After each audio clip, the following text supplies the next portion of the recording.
মোৰ ভাইটি গাৰ্লফ্ৰেণ্ডজনী বয়স 14 বছৰ, তাই প্ৰেগনেণ্ট 5 মাহ। তাৰপিছত এই কেছটো আমি গম নাপাওঁ, কিন্তু তাইও বহুদিন কোৱা নাই। পিছত তাই মায়েকক কৈ দিলে, মায়েকে কোনো পধ্যে বিয়া নিদিয়াৰ পিছত মায়েকে মোক কৈছে যেনেকেই নহওক খালাচ কৰি দিয়ে। তাৰ বায়েকেও জানে দলবাৰীত বিয়া হৈছে এজনী, মোৰ লগত ডেইলি কথা পাতে, মায়েকেও কথা পাতে। তাৰপিছত কথা পাতি মই খালাচ কৰিলোঁ। মইতো জানো এইবিলাক কথা, ৰিস্ক নলয়। চব নাৰ্ছিঙত মই সুধিলোঁ, কোনো ডক্টৰে নকৰে।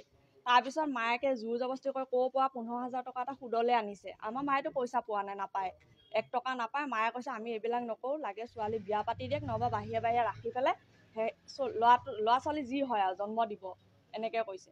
তাৰপিছত মোক সেনেকৈ কৰি মোকতো নাপালে, মইতো নগাঁৱতে থাকোঁ, মইতো তাত নাযাওঁ গাঁৱত। মই নগাঁৱত মেট্ৰ' হস্পিটেলত নাৰ্ছ কৰোঁ।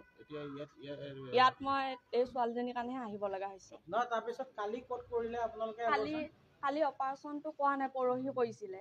এইটো ছাৰৰ চেম্বাৰত কৰিছিলে। নহয়, গোলাপ চন্দ্ৰ দত্ত। এই ছাৰজনে মই কৈছিলোঁ নাৰ্ছিঙত ভৰ্তি কৰাব, কিন্তু ছাৰজনে কৈছে নাই হ'ব, এইটো সৰু কাম, আমি ইয়াতে কৰোঁ, চেম্বাৰতে কৰোঁ। তাৰপিছত যেতিয়া চিৰিয়াছ হ'ল, মোৰতো ভয় লাগি গ'ল। তাৰপিছত ছাৰৰ ওচৰত মই ধুমধাম লৈ গৈছোঁ। লৈ যোৱাৰ লগতে ছাৰে গাড়ীত নিজে ভৰাই লৈ নাৰ্ছিঙত ভৰ্তি কৰাইছে। ভৰ্তি কৰাৰ পিছত তেতিয়া চেম্বাৰটো পানীগাঁও চাৰিআলি সেইফালে ঘৰতে আছে, সেইখিনিতে আছে। তাৰপিছত ইয়াত যেতিয়া চিৰিয়াছ হৈছে, BP নাই, অক্সিজেন নাই, ব্লাড নাই। মই কিন্তু বহুত দৌৰি ফুৰিছোঁ ব্লাডৰ কাৰণে, 3টামান ব্লাড মই যোগাৰ কৰিলোঁ অলৰেডি।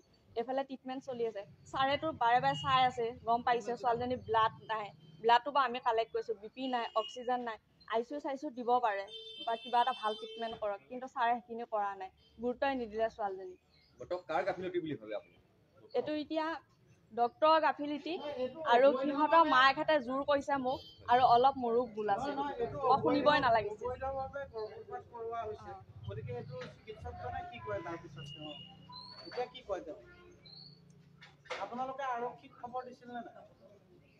এতিয়া আমি তাৰপিছত মই যে ফোন মাৰিলোঁ, কথাটো যেতিয়া ছোৱালীজনী যেতিয়া মই লৈ আহিছোঁ, আৰু সিহঁতৰ চিৰিয়াছ হৈ গৈছে। তাই মানে অপাৰেশ্যন কৰাৰ পিছত চিৰিয়াছ হৈ গৈছে যেতিয়া, আমিতো ভয় খাই গৈছোঁ। বোলো যিজন ডক্টৰে অপাৰেশ্যন কৰিছে লৈ যাব লাগিব তাত। তাৰপিছত ধুমধাম লৈ আহিলোঁ। সিহঁতৰ মোমায়েকৰ ছোৱালী এজনীও আছে মোৰ লগত। তাৰপিছত দুইজনীয়ে লৈ আহিছোঁ। তাৰপিছত ইয়াত ছাৰে ইমান ভালকৈ হেৰি নকৰিলে। ছোৱালীজনীৰ ঘৰ আমাৰ গাঁৱতে, সৰু চুকাবাহা। মই ডক্টৰক ফোন মাৰিছোঁ। যেতিয়া মই ব্লাড লৈ আহি আছোঁ, তেতিয়া মই কথাটো শুনিছোঁ, সিহঁতৰ ছোৱালীজনীয়ে মোক ফোন মাৰি কৈছে। তাৰপিছত কৈছে মাইনা বেটা জল্দি আহা। তাৰপিছত মই স্পীডে আহিছোঁ। আহি লৈ এতিয়া ডক্টৰক ফোন মাৰিছোঁ, ডক্টৰে ফোন ৰিচিভ নকৰে, চুইচ অফ কৰি দিছে। ছোৱালীজনী 14 বছৰ বয়স। ডক্টৰ যেতিয়া অপাৰেশ্যন কৰিব ওলাইছে, তেতিয়া মই 14 বছৰ বুলিয়ে কৈছোঁ ছাৰ, কিন্তু ছোৱালীজনী 14 বছৰ বয়স আৰু বহুত ৰিক্সৰ, আপুনি ভাবি চাই লওক। কিন্তু ছাৰে কৈছে হ'ব, হৈ যাব, মই কৰি দিম মনে এনেকৈ কৈছে।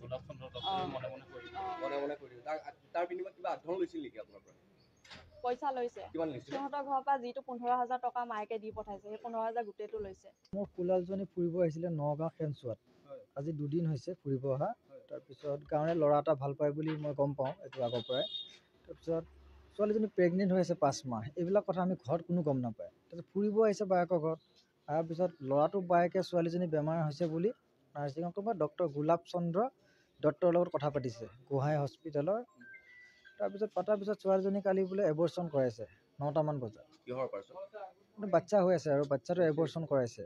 তাৰপিছত ঘৰৰ চেম্বাৰত কৰাইছে। কৰোৱাৰ পিছত সন্ধিয়া সময়ত যেতিয়া ছোৱালীজনী চিৰিয়াছ হৈছে, ব্লাড লগা হৈছে, অক্সিজেন লগা হৈছে, তেতিয়া বোলে নিজৰ প্ৰাইভেট গাড়ী আনি ডক্টৰে নাৰ্ছিঙত দি দিছে। দিয়াৰ পিছত ইয়াত কোনো মানে অক্সিজেন দিয়া নাই, ICUত দিয়া নাই। দিয়াৰ পিছত আমাৰ তাত খবৰ গৈছে, পিছত গম পাইছে ছোৱালীজনী ঢুকাল। ছোৱালীজনী বয়স 14 বছৰ। বিয়া হোৱা নাই, 14 বছৰ বয়স। যোৱাকালি ঘটনা। যোৱাকালিয়ে ঢুকাইছে ৰাতি। হয়, এইটো গোহাঁই নাৰ্ছিঙত। হয়, হয়। আমি কোনো গম নাপাওঁ, খালি কালি ঢুকোৱাৰ পিছতহে গম পাওঁ। ইয়াত যে আছে এইটোও গম নাপাওঁ। মই ছোৱালীজনী ভিনীয়েক হয়, মোৰ কুলাল হয় ছোৱালীজনী। ল'ৰাটো মানে যিজন ল'ৰা ভাল পায়, তাৰ নাম হিফজুল আলী নে কি এনেকুৱা আৰু। জালুগুটিত ঘৰ, একে গাঁৱতে ঘৰ, একেখন গাঁৱৰে ঘৰ। ল'ৰাটো হস্পিটেলত আছিল আমি জনাত। যেতিয়ালৈ আমি আহি আছিলোঁ তেতিয়ালৈ আমি গম পাওঁ হস্পিটেলত আছিল। পিছত আমি অহা গম পাই বায়েকে পলুৱাই ৰাখিছে। হয়তো বায়েকৰ ৰুমত থাকিব পাৰে, আমি চিনি নাপাওঁ এইবিলাক। লগত অকল ল'ৰাটোৰ ককাই বায়েকজনীহে লৈ আহিছে, এডমিট কৰাইছে গাৰ্জেন বুলি। 20 বছৰ বয়স দি হেৰি কৰাইছে, এডমিট কৰাইছে। মই থাকোঁ ঘৰত। মাকটো অলপ অসুস্থ, মাকে গম নাপায়, আমি গম নাপাওঁ।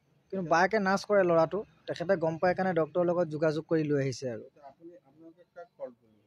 এইটো বায়েকে ফৰ্ট বুলি ভাবোঁ, ডক্টৰজনে গেৰাণ্টি দি কৰিছে, ডক্টৰজনক ফৰ্ট বুলি ভাবোঁ। চিকিৎসকৰ নাম গোলাপ চন্দ্ৰ দত্ত। 15,000 টকা লৈছে বুলি যিজনী ছোৱালীয়ে এডমিট কৰাইছে, আমি তাইৰ মুখৰ পৰা গম পাওঁ। অবৈধ হেৰি বুলি গম পাওঁ। আৰু এইটোতো আইনমতে জগৰীয়া হৈ আছে। আমি ৰাতিয়ে থানাত জনাইছোঁ, ৰাতি ইনকুৱাৰী কৰি গৈছে থানা। এইটো কি নাই, ইটাচালি থানা। মোৰ নাম ৰেচিম আলী। ৰেচিম আলী, হয়।